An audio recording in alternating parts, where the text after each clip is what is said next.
Open your eyes and look at what you've done. ကျွန်တော်နာမည်က Harrison ပါ။ဝင်းဆက်လူတက်သမားတယောက်ရဲ့သားပေါ့။ကျွန်တော်ဖေကိုတက်ပြီးတဲ့နောက်ကျွန်တော်နယူးယောက်မြို့ကိုထွက်လာခဲ့ပါတယ်။နယူးယောက်မှာဟိုတယ်ဝန်ထမ်းတယောက်အဖြစ်အလုပ်ရခဲ့ပြီးဘဝတစ်ကိုစတင်ဖို့အဆင်သင့်ဖြစ်နေခဲ့ပါတယ်။မျိုးသမီးတယောက်ကြောင့်ကျွန်တော်ဖေရဲ့အလုပ်ဟောင်းလူတက်တဲ့အလုပ်စီပြန်ရောက်သွားလိမ့်မယ်လို့ကျွန်တော်တခါမှမတွေးခဲ့မိပါဘူး။စကားပြောရင်းနဲ့အဲ့ဒီမျိုးသမီးရဲ့နာမည်ကရှောနာဖြစ်ပြီးဆေးဘက်ဆိုင်ရာနှီးနှောပလဲပွဲတစ်ခုကိုတက်ရောက်ဖို့ရောက်နေတာလို့သိရပါတယ်။အဲ့ဒီညနေမှာပဲရှောနာကိုအမျိုးသားတယောက်ကရွေးခေါ်လာတာကိုကျွန်တော်မြင်လိုက်ရပါတယ်။သူကသူ့ဇနီးကမာဂရီတာကော်တေးတွေနည်းနည်းတောက်တာများသွားလို့အခန်းထဲပြန်ခေါ်ဖို့ကူညီပေးပါလို့ကျွန်တော်ကိုတောင်းဆိုခဲ့ပါတယ်။ဒါပေမဲ့သူကရှောနာရဲ့နာမည်ရင်းကိုတော့မသိပါဘူး။ရှောနာကမူးနေတာမဟုတ်ပဲအဲ့ဒီလူကစိတ်ခတ်ထားတာဆိုတာကျွန်တော်ရေးမိလိုက်ပါတယ်။ဒါပေမဲ့ကျွန်တော်မလိုလားအပ်တဲ့ပြဿနာတွေနဲ့မပတ်သက်ချင်တာကြောင့်သူတို့နှစ်ယောက်လုံးကိုအခန်းထဲထိလိုက်ပို့ပေးပြီးတဲ့နောက်ဒါငါပြဿနာမဟုတ်ဘူးဆိုပြီးထွက်လာခဲ့ပါတယ်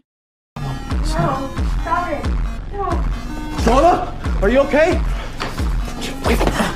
What? You fucking nothing. သူ့ကိုကျွန်တော်ကရှောနာကိုသူမရဲ့အခန်းစီပြန်ခေါ်သွားခွင့်ပြုရင်ဘာမှမဖြစ်ခဲ့တယ်လို့ဟန်ဆောင်ပေးမယ်လို့ပြောခဲ့ပါတယ်။ဒါပေမဲ့သူ့ရဲ့အုံနောက်ကိုခန္ဓာကိုယ်အောက်ပိုင်းကထိန်းချုပ်ထားပြီးသားဖြစ်နေတာကြောင့်လက်တကမ်းမှာရှိတဲ့သားကောင်ကိုသူဘယ်တော့မှလက်လွန်မှာမဟုတ်ပါဘူး။ကျွန်တော်သူ့ကိုဖမ်းပြီးနေရန်နဲ့အပြင်းထန်စောင့်ပစ်လိုက်ပါတယ်။ကျွန်တော်ဖေရဲ့လေ့ကျင့်ပေးမှုတွေကြောင့်သူကကျွန်တော်ကိုမရှင်းနိုင်ပဲလက်တီးချက်အချုပ်ပြီးတဲ့နောက်မှာတော့အတနာခံပြီးရှောနာကိုခေါ်သွားဖို့သဘောတူခဲ့ပါတယ် There's plenty more where she came from.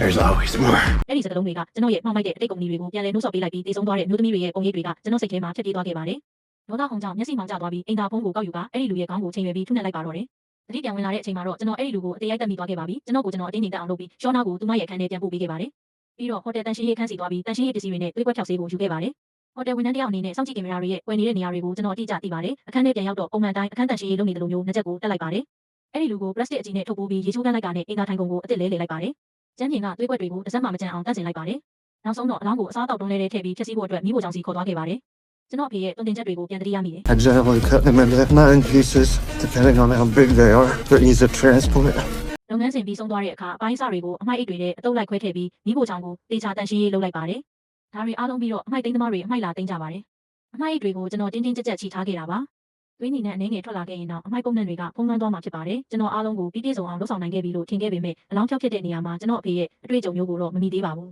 ။နောက်ရက်မှာပဲခန္ဓာကိုယ်ပိုင်းအစတွေကိုအမိုက်သိမ်းသမားတွေကရှာတွေ့သွားခဲ့ပြီးရဲတပ်ဖွဲ့ကလည်းချက်ချင်းစုံစမ်းစစ်ဆေးမှုတွေစတင်လိုက်ပါတော့တယ်။